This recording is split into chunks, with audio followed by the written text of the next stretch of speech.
Welcome to the Go Pitch Win podcast, the show where entrepreneurs pitch their best business ideas to our industry leaders. Each week, one will move forward towards the grand prize, $10,000. One winner. So get ready.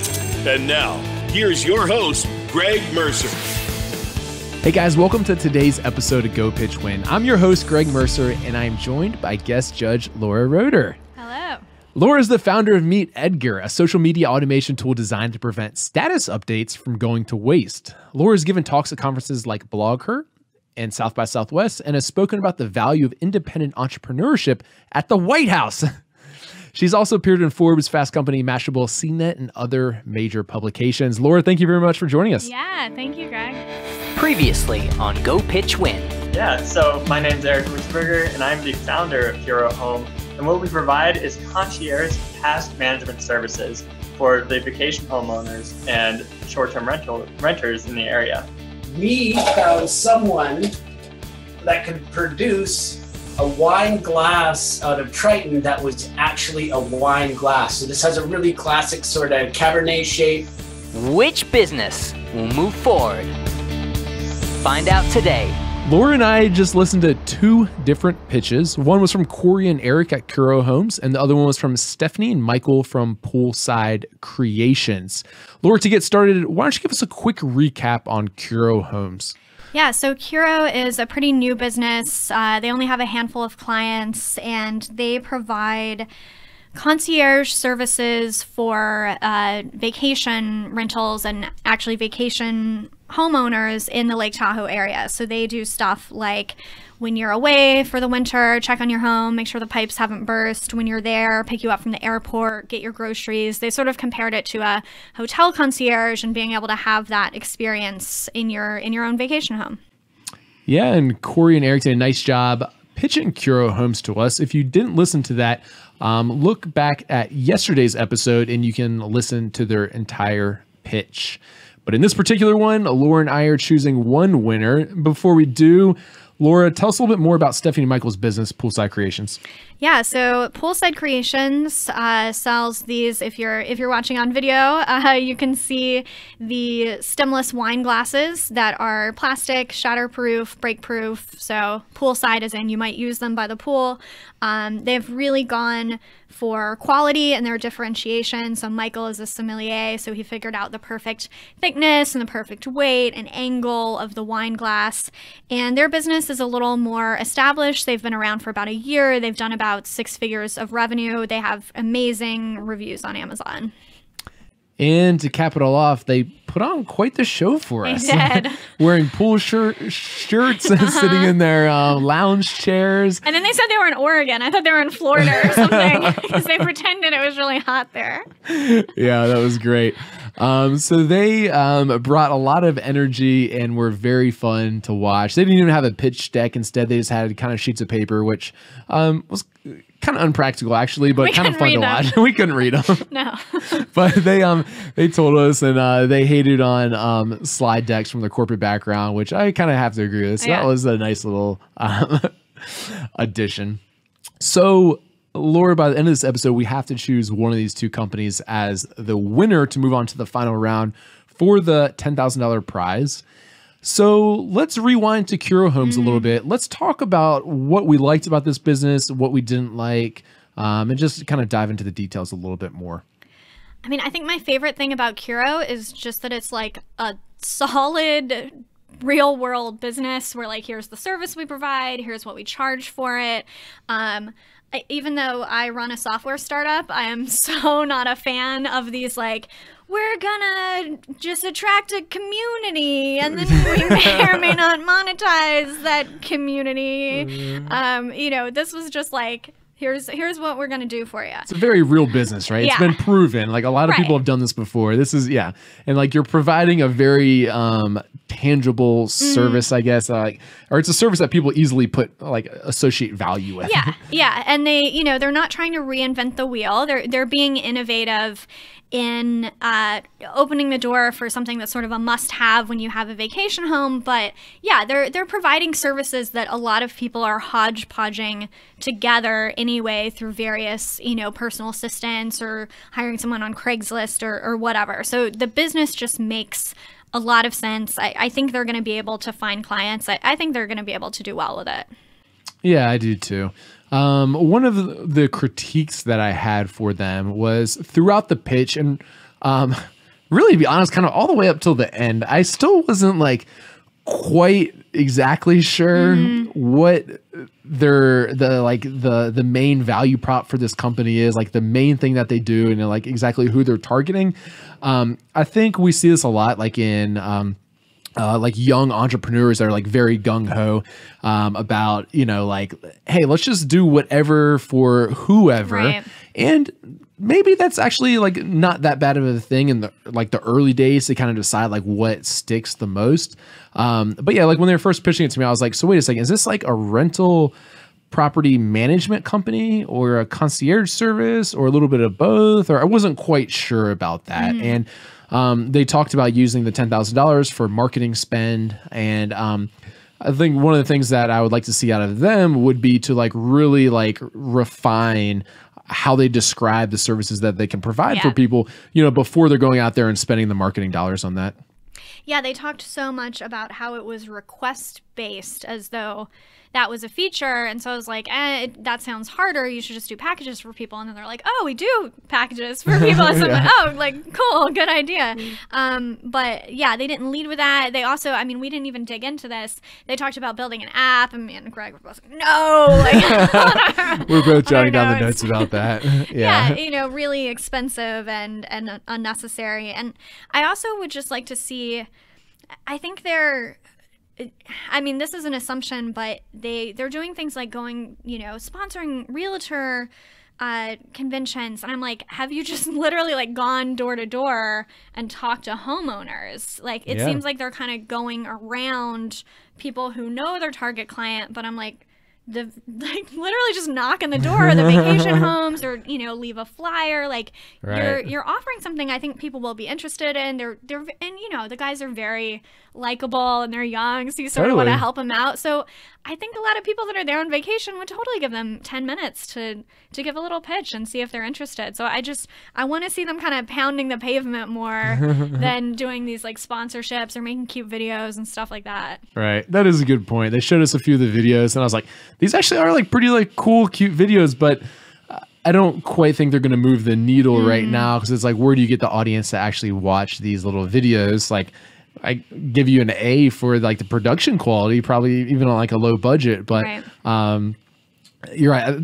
I was thinking that same thing. Like, man, I know this sounds old school, but just going around with flyers, like to just get this thing off the ground, I bet would probably have some pretty good success. Right, because they were talking about newspaper ads, and also they did mention that their clientele is older, which, makes a lot of sense. There's probably a lot of people in their 50s, 60s, 70s even who own these really expensive vacation homes, and those people do not mind a knock on the door and a conversation, and they might not be seeing this cool video on YouTube. Right. Yeah, that makes sense. But overall, like I'm confident that Corey and Eric are gonna like make it in this business. You know, it's like these guys are hustlers. I guarantee they're way smarter than most people running either like property rental businesses. Like, this is a very kind of like, a lot of this is kind of like a very like archaic industry. They're kind of like putting a modern twist on it with more like a concierge service as opposed to, I guess I'm still not quite sure about what they do. But like very gung-ho, very enthusiastic about this. Like, they're gonna make it happen. Like, I'm confident of that, which is cool. Yeah, I think the place they could go wrong is getting distracted, like this mention of the app or focusing too much on the technology. I think if this business, were to die, I would guess that's what would kill it, would be pursuing these avenues that aren't just like, I am selling you a service, making money. So, I guess that's my main advice to Eric and Corey. Just focus your service and focus on selling it, to get that revenue up. Yeah, I did like how they said that like their main focus is on like the marketing and the sales aspect of it, because that's like exactly what this business needs right now. It doesn't need an app to make it easier to book this stuff. They just need to sell the old school services to people, even if they have to send a text message or whatever else, to start generating revenue. Down the road, if you really get like 500 homes and there's 1,000 homes and there's more, it's like then you have like this revenue that you can think about potentially building like an app or an easier solution of how people book stuff. But in the meantime, me and you both were like, okay, we know software like pretty well. Like it is expensive. It's expensive to create. It's expensive to maintain. It's not quite as easy as I think what most people think to make like a legitimate, like product to use. So let's jump into the other business that was pitched to us today. This is Poolside Creations from Stephanie and Michael. What are some of your thoughts about that business? Man, so like they are just hustlers. I mean, especially Stephanie. She was talking about how she was up at 1 a.m. with her translator. She had these secret deals she hadn't told her husband about yet, which I loved. She's just like, she defines the word entrepreneur when she's like, and then I looked up AdWords and then I figured that out and then I did it wrong and then I did it right, So, I mean, that's what stood out to me more than anything. I was just like, man, I would just give Stephanie a business and I feel like she could just figure it out, whatever it is. I loved that. Yeah, I agree, right? Like, just like you said, just like, again, I guess both the contestants were this, but just like hustlers, right? Like Stephanie, man, I forget how she even said she got started on this. Oh, she was on Kuro and read the Jungle Scout case study of how to launch products. Yeah. Then all of a sudden does it. This product now is very successful. It's a cool product. Like she sent us some samples and it is like for a plastic wine glass, which is the intent of it to be an unbreakable non-glass. I mean, it's nice. It's definitely like much nicer. They did their homework. It's nice that Michael's a somm. So, I mean, this guy knows wine glasses, right? So yeah, that was a very fun one to listen to. Yeah. Yeah. And, they have such a great track record already. If we had more time to talk to them, I'd be curious to dive into your advice more, where you talked about bringing on a larger partner. I kind of assume maybe that's something they might be nervous about, but that's just an assumption. I'd like to know if that's something they've tried. I mean, hopefully it will be great exposure, to be on the podcast. Maybe they'll get approached by some people, but I mean, that's kind of the biggest thing I want to see them continue do, which they're already doing, is just go all in the business and take it really seriously, because I think they have a great thing here, and kind of the next level is taking on even more of that risk to grow the business. I mean, Stephanie just lost her job. I think they're going to look back and think, thank you that I lost this job, and I was able to focus on Poolside Creations. I want to see them go all in. It's kind of funny. My dad, who is now a very successful entrepreneur, he was kind of like doing these e-com store things on the side, like a little bit, and he lost his job. And that's when I was like, okay, I either have to go all in or go look for another job. And he decided to go all in for a little while. And it's like, he always tells that story like that, like losing his job was the best thing that ever happened to him. So hopefully that's the same story with Stephanie, which I kind of feel like it will be. Yeah. The only part where we had to be like, when Greg was like, is this, I'm holding up the box in case you're listening on audio, and Greg was like, was this the Fiverr designer that designed this box? So, she might need some outside input, maybe, graphic design. Stephanie's good at lots of things, maybe she needs a little help on the visuals. And yeah, she's like, I charged $25 and people bought it. Like, I don't know. I'm just a fan of like, be the expensive one, be the high end one. I think that might be something where they need to be pushed out of their comfort zone a little bit with the whole branding and the look and perhaps the pricing as well.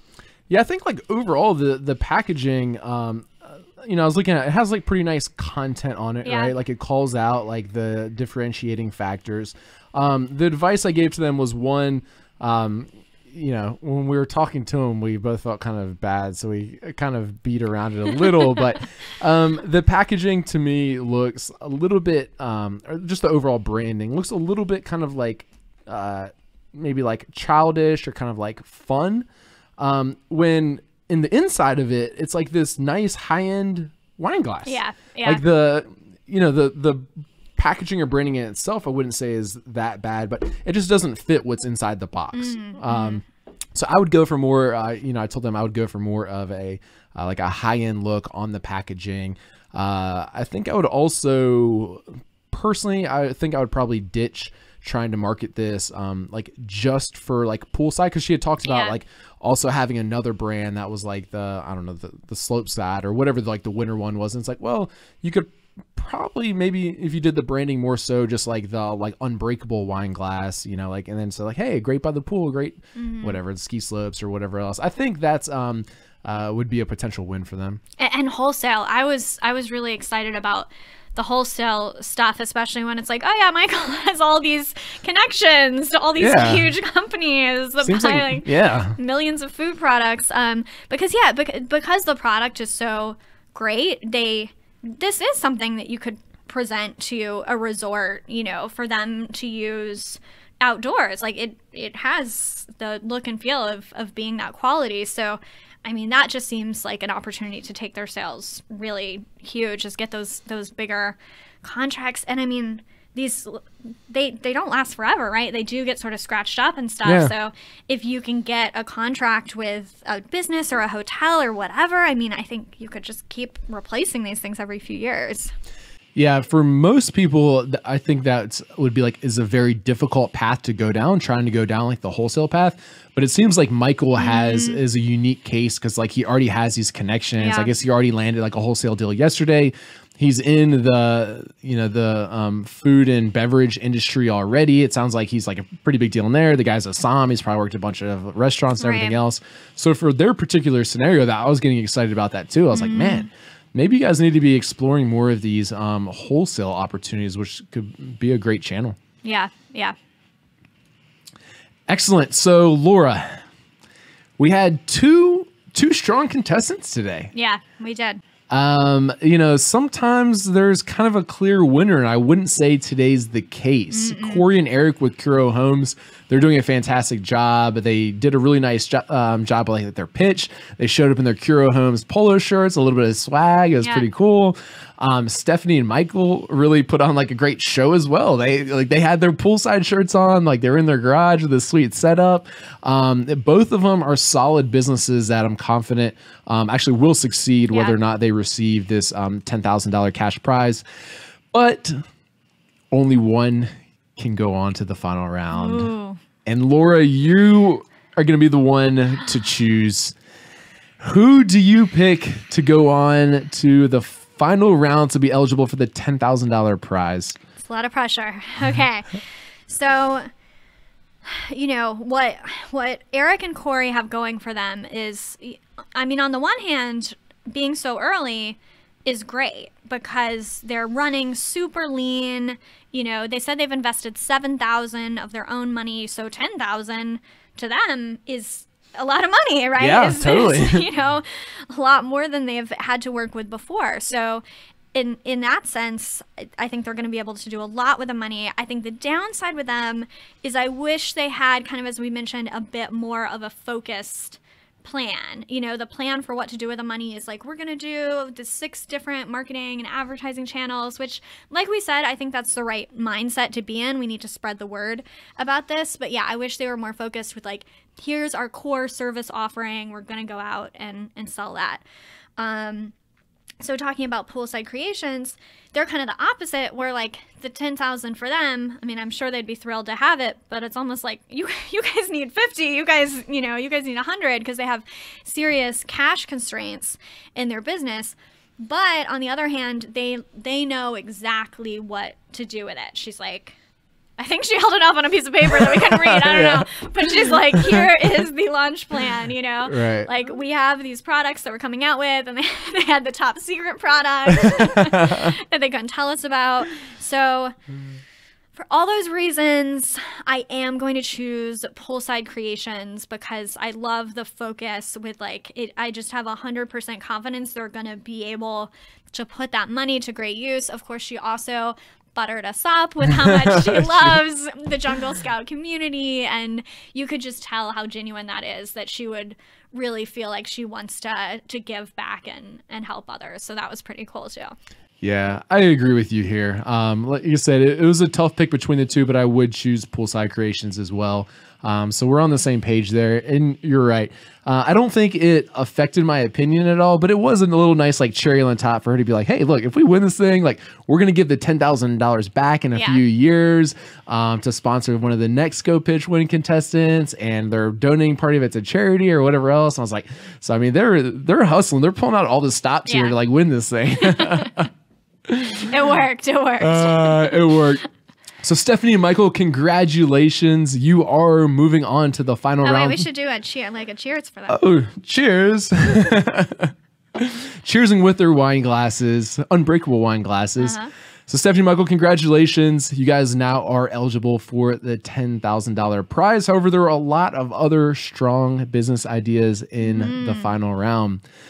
So Laura, thank you very much for joining me. Thank you for listening for these two pitches and helping to choose the winner. Take care. Bye. Thanks for listening to the Go Pitch Win podcast. If you enjoyed this episode, please subscribe and leave us an honest review over on iTunes. Do you have a new business that needs seed money or a new project that you're ready to get up and going? There's a $10,000 prize for the winning pitch. So what are you waiting for? Get your pitching skills ready and apply over at gopitchwin.com. Join us for the next episode to hear more great business ideas and, of course, find out who will win the grand prize to make their business dreams come true.